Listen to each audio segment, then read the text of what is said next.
setelah kekalahan Jepang di Perang Dunia Kedua pada bulan Agustus 1945. Rakyat dan pejuang Indonesia akhirnya berupaya melucuti senjata pasukan Jepang. Antara bulan Agustus akhir, September akhir, rakyat dan pejuang mendominasi pelucutan senjata tentara Jepang. Namun pada tanggal 29 September 1945 pukul 10 pagi, pasukan Inggris mendarat di Jakarta yang dipimpin oleh Letnan Jenderal Sir Philip Tryon yang membawa sebanyak 3 divisi. Salah satunya divisi yaitu Lintan Indian Division yang dipimpin oleh Mayor Jenderal Menser mendarat di Surabaya pada tanggal 25 Oktober 1945. Dan saya menuju ke pangkalan Angkatan Laut di Surabaya. Kami di sana melihat tegas sampai 4 kapal perang Inggris. Mereka memberikan sinyal sorot lampu. Kami juga memiliki beberapa orang yang memiliki membalas sinyal mereka tersebut. Mereka memberi sinyal kami akan mendarat. Apa yang kita lakukan sekarang? Kapal Inggris semakin dekat ke pantai. Kami bahkan tidak punya senjata dan bagaimana cara untuk menahan mereka. Kemudian pasukan Inggris dari London mendarat pada tanggal 25 Oktober 1945 dengan menghiraukan kami. Tentara Inggris datang ke Indonesia tergabung dalam APNI Alliance Forces Indes dan tugas untuk melucuti tentara Jepang membebaskan para tawanan perang yang ditahan Jepang serta memulangkan tentara Jepang ke negerinya. Namun selain itu tentara Inggris yang datang juga membawa misi mengembalikan Indonesia kepada administrasi pemerintahan Belanda sebagai negeri jajahan Hindia Belanda.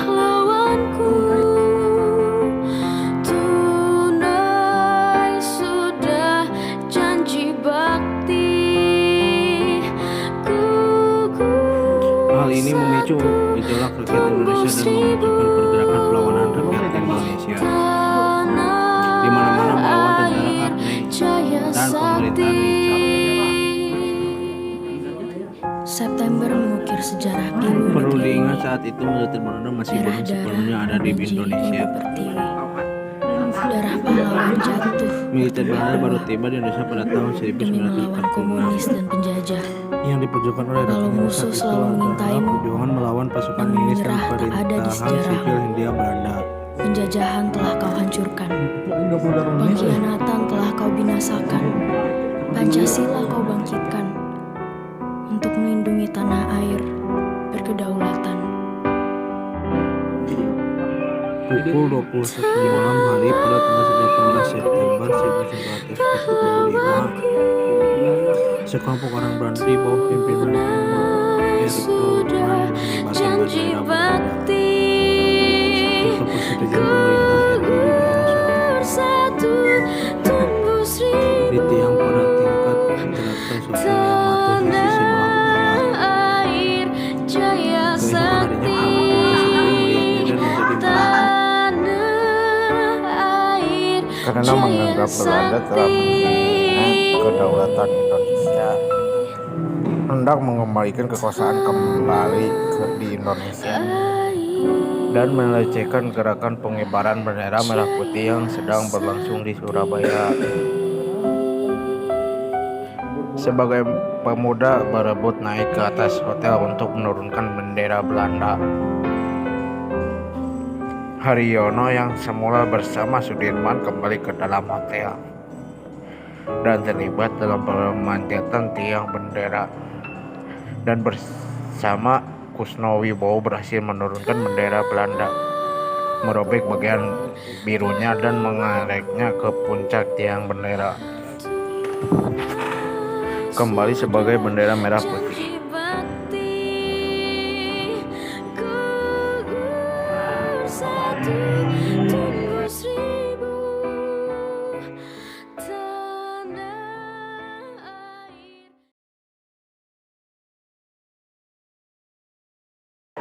Setelah insiden di Hotel Yamato tersebut, pada tanggal 27 Oktober 1945, meletus pertempuran pertama antara Indonesia melawan tentara Inggris. Serangan-serangan kecil tersebut di kemudian hari berubah menjadi serangan umum yang banyak memakan korban jiwa di kedua belah pihak, Indonesia dan Inggris. Sebelum akhirnya Jenderal D.C. Hawthorne meminta bantuan Presiden Soekarno untuk meredakan situasi.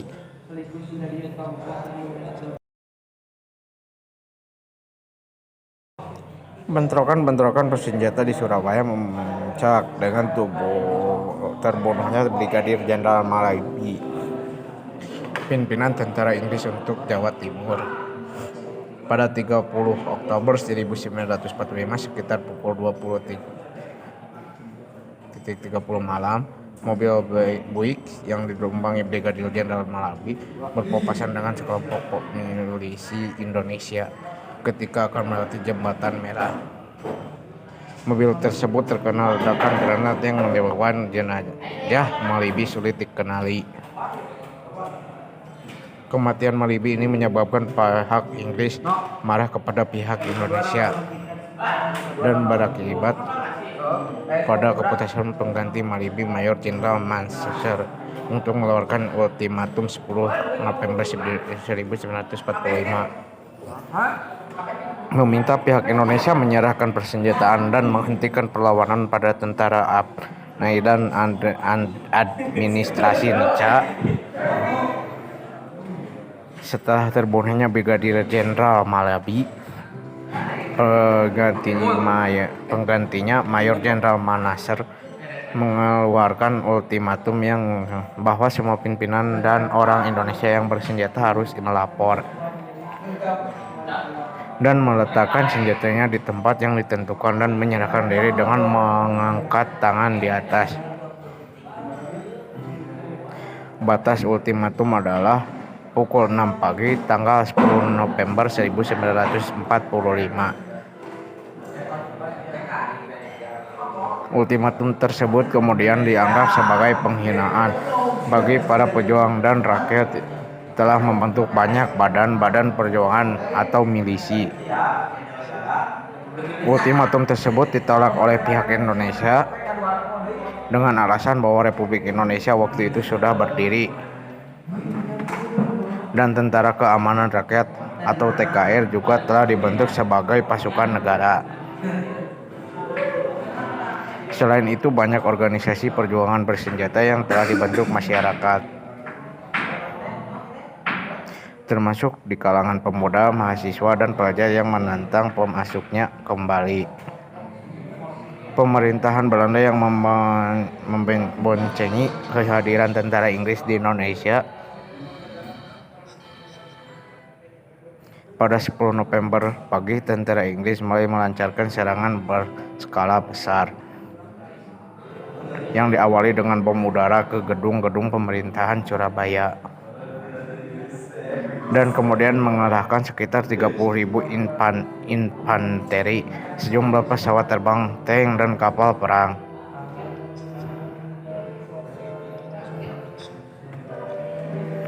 Berbagai bagian kota Surabaya dan ditembak dengan meriam dari laut dan darat. Perlawanan pasukan dan milisi Indonesia kemudian berkobar di seluruh kota dengan bantuan yang aktif dari penduduk. Terlibatnya penduduk dalam pertempuran ini mengakibatkan ribuan penduduk sipil jatuh menjadi korban dalam serangan tersebut, baik meninggal maupun terluka. Tokoh-tokoh agama yang terdiri dari kalangan ulama serta kiai-kiai pondok Jawa seperti Kiai Haji Hashim Asy'ari, Kiai Haji Wahab Al-Bullah, serta kiai-kiai pesantren lainnya juga mengarahkan santri-santri mereka dan masyarakat sipil sebagai milisi perlawanan, sehingga perlawanan pihak Indonesia berlangsung lama, dari hari ke hari hingga dari minggu ke minggu.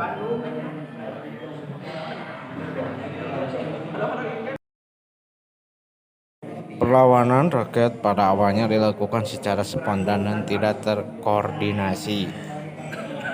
Makin hari makin teratur. Pertempuran skala besar ini mencapai waktu sehingga sampai 3 minggu sebelum seluruh kota Surabaya akhirnya jatuh di tangan pihak Inggris. Setidaknya 6.000 sampai 16.000 pejuang dari pihak Indonesia gugur. Dan 200.000 rakyat sipil menguasai dari Surabaya. Sedangkan korban dari pasukan Inggris dan Hindia sekira-kira jumlah 600 sampai 2.000 orang. Pertempuran berdarah di Surabaya yang memakan ribuan korban jiwa tersebut telah menggerakkan perlawanan rakyat di seluruh Indonesia untuk mengusir penjajah dan mempertahankan kemerdekaan. Pertempuran Surabaya merupakan pertempuran besar serta brutal pasca Perang Dunia Kedua. Dan dari pertempuran Surabaya inilah para pejuang akhirnya merubah strategi perang. Dan strategi terbuka menjadi gerilya sampai Belanda mengakui kedaulatan Indonesia di tahun 1949.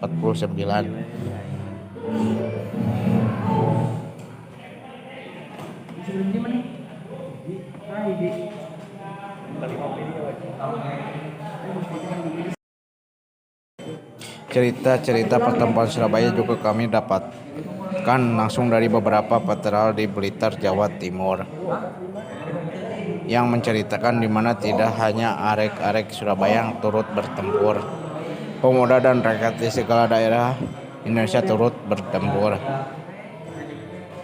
seperti dari Jawa Tengah, Jawa Barat, Sumatera, Bali, Madura, Kalimantan, Sulawesi.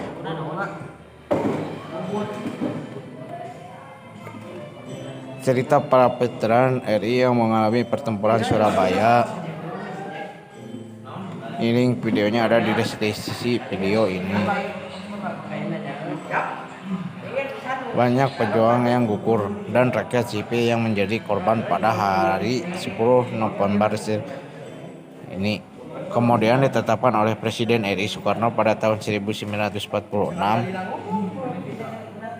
sebagai Hari Pahlawan.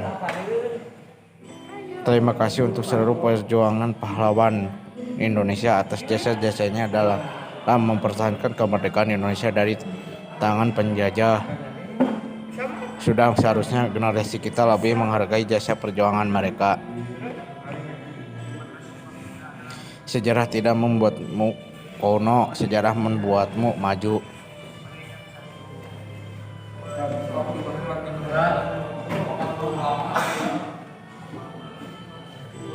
Oke, para